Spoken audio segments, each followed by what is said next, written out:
When it comes to the stigma of adults living with their parents, not much need to be explained. Between the two genders, however, the biggest onslaught of ridicule tends to be directed towards men, as modern society views them as transgressing from their provider roles. But that's not going to be the topic of this opinion piece. I think we could all agree that it's been done to death by now.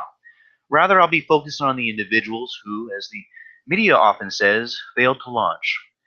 Obviously, there is well-intentioned cases of grown people living with their folks on a temporary basis, lost jobs, lost homes, hard on luck, injury, or illnesses.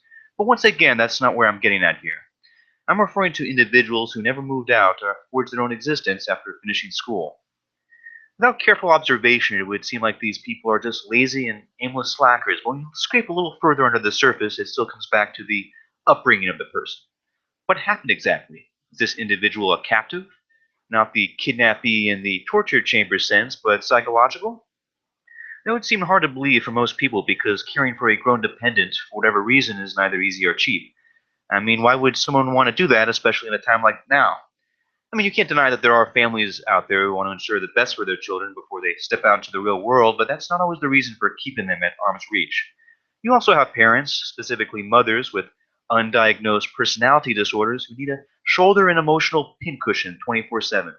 Someone other than their husbands, someone who they feel is a part of them and always obligated to be close by, no exceptions. I'm not in this situation, fortunately, but know quite a few people who are, including peers I grew up with. While I can't really speculate as to why they haven't escaped, so to speak, I'm going to touch on my own background, which might suggest a few possibilities. Trigger warning, it's going to give you a whole new dimension of insane. Well, I already told you guys that I was threatened with abandonment for no reason as a child, but it was a little more confusing than that. The same person who repeatedly wanted to disown me also held me in very high regard. That is, as long as I catered to her expectations. And that was the process. Unconditional love was otherwise an illusion. Anytime I thought for myself, I was treated like a stranger. Whenever I had a friend over at the house, she would weasel her way into our interactions and make a demeaning remark about me. The classmate would then relay the weirdness of our family to either their parents or other classmates, and that would just add to the alienation. By the time I was in my late teens, the matriarch viewed my living at the house with a timetable. You better have a plan because when you turn 18, you're out the door, and I'll change the lock and key. Other times, the tone was a lot meaner. I hate you! I hate you! I can't wait till you leave. 18, out the door, over, goodbye. I'll leave your stuff out on the curb. You're lucky I'm not charging you to be here now. This might sound hard to believe, but I never did anything seriously gross or wrong. I mean, I wasn't perfect, but I didn't abuse drugs. I generally had good behavior, and I earned an above average GPA at school. It seemed like I was just at odds with someone who wasn't dealing with a full deck of cards. Eventually, I became numb to the insults, threats, and taunts. What really tested me was that there was very little food in the house, although the matriarch usually countered that with, "Oh, yes, there is. You just don't know how to cook it."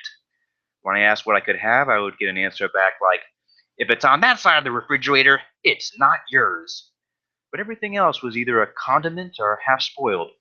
From how I remember it, my daily school lunches consisted of Capri Suns and a bag of wheat thins, sometimes just one or the other. That was about it. Now keep in mind, the matriarch wasn't short on cash. With my dad's income, she had her own SUV, fine jewelry, art supplies, state-of-the-art gadgets, and enjoyed yearly trips to London and New York City at top-shelf hotels. The idea was still sold that we were struggling with money, but that was never so. Simply put, there had been a monopoly of where it was all going. In conjunction to this, I was definitely trying to draw out a future plan for myself and escape the nastiness, even put together a fund for my own earnings. But anytime something was in the works, I would get a remark like, "You're not an accountant or real estate agent. If you do that, you're going to end up coming back here, and I already promise you that's not going to happen. You should become a graphic designer, like me. I'll help you." Uh-huh. She was a master manipulator and liar, and for quite a while was successful at keeping me under her thumb. But not forever. The first 2 years of my life after high school, I was living my life like a marionette. My personal savings had been depleted under her watch, and all remaining monies came from an inheritance which she was going to preside over until I turned 21. Long before then, though, the account was nearly empty. The puppeteer didn't pay any mind to all the damage being done, and essentially blamed the wear and tear on the puppet itself. At that juncture, however, I was far away from home. I thought, why should someone that distant, both in miles and emotions, have any control over someone else? The cycle needed to be broken somehow, and only two things would make that possible. First, getting a full-time job, which Wasn't easy back then, considering my lack of marketable skills. And second, the no contact rule. These things didn't happen consecutively. When the matriarch heard about my new employer, she reacted with a mixture of jealousy and subtle bitterness. Earlier on, when she learned that I was also beginning to date and get into relationships, she tried to sabotage that as well. You have a long way to go before you're ready to be with a woman. You need to wait until the right time, and that isn't now. But it was the severed communication which really provoked the narcissistic injury and rage. After 3 months of silence, I received a slew of voicemails which consisted of, "How could you do this to me after all I did for you? This is cold, this is cold. You're a coward for not talking to me. You're a coward. I hate you." A few days after the first nasty grams, I received a care package in the mail filled with homemade shortbread cookies and a little greeting card. There was a handwritten note on it that read, "I'll always love you. Let's work through your anger so we could be friends again. Love, Mom." A month later, I'd receive another unsolicited voicemail. "You're a coward. I hate you." It was around this time that I was much closer to my father, who had recently separated from his wife but had to keep limited contact because they had, joint custody of my younger sister. When he learned about my ultimate measure, he basically said to the effect, "I wish I had told you beforehand that was going to be a bad idea." For anyone not familiar with personality disorders, the first thing they probably wonder is why, out of all abuses, a parent would set their child up to fail. Well, in my case, it was a triple assault of power tripping. First, there's the satisfaction of turning your kid into a prop for your narcissistic vision.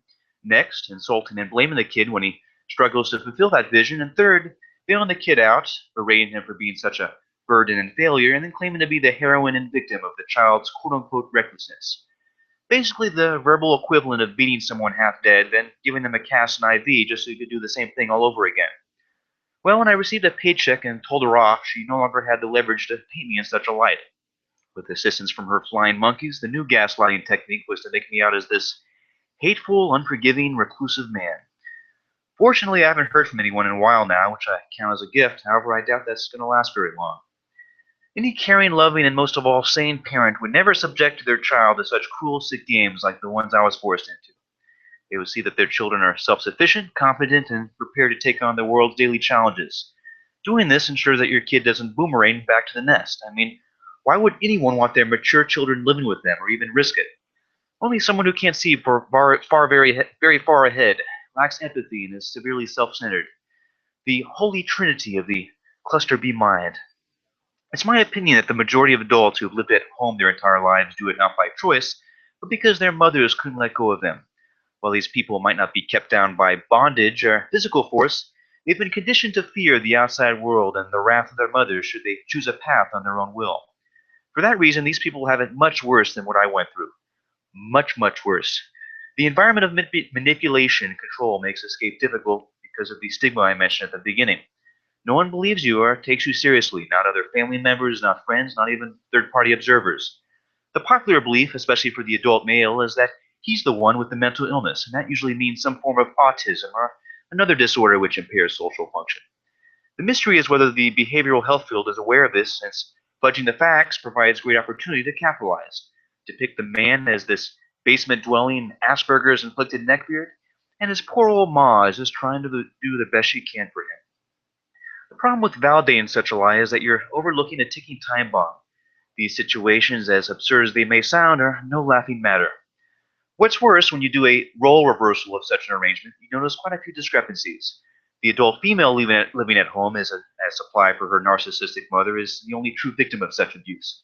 The mother's disorder is excused as a handicap, and if the husband and father is still around, well, he is considered emasculated and the default enabler. In the case of a narcissistic father and a submissive mother, the mother's neutral behavior is passed off as victimization. Such a perspective is not only irresponsible and anti-male, but plots the entire root of the problem, and I doubt we're going to see changes anytime soon.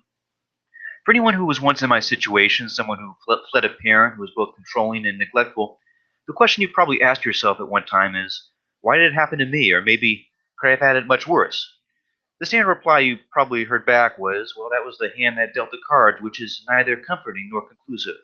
Someone born in Beverly Hills might not have the same upbringing as a native of, say, I don't know, Burkina Faso, but minor decision-making can make either origin irrelevant. The Hills socialite could blow her family fortune on cocaine and parties, while the starving African villager could leave his tribe to pursue a STEM career in the West. These circumstances aren't as common as we like to think, but when they do happen, it usually has to do with foregoing one's values and opting for new ones, which breaks the whole fate and chance scheme of destiny. The more you separate yourself from early influences which shaped your current status, the more likely you'll see a drastic shift in who you are. In many instances, that means abandoning the characteristics of your family of origin. Conceiving someone into the world isn't doing them a favor, nor does it constitute obligatory tribalism. You didn't ask to be born, it kind of just happened. It's up to you to deal with whatever you were dished. While there's always going to be debate about whether giving the middle finger to your kinship is a good idea, let me just say this, okay? Some of the greatest literature in history involved not two conflicting lands or religions, but a family member betraying another. Blood ties be damned. The brilliance of such a plot is the moral ambiguity of the characters. The hero and villain aren't always clearly defined. One could call this a token example of art imitating life. So confounding, so tragic, and yet so familiar. Thanks for listening.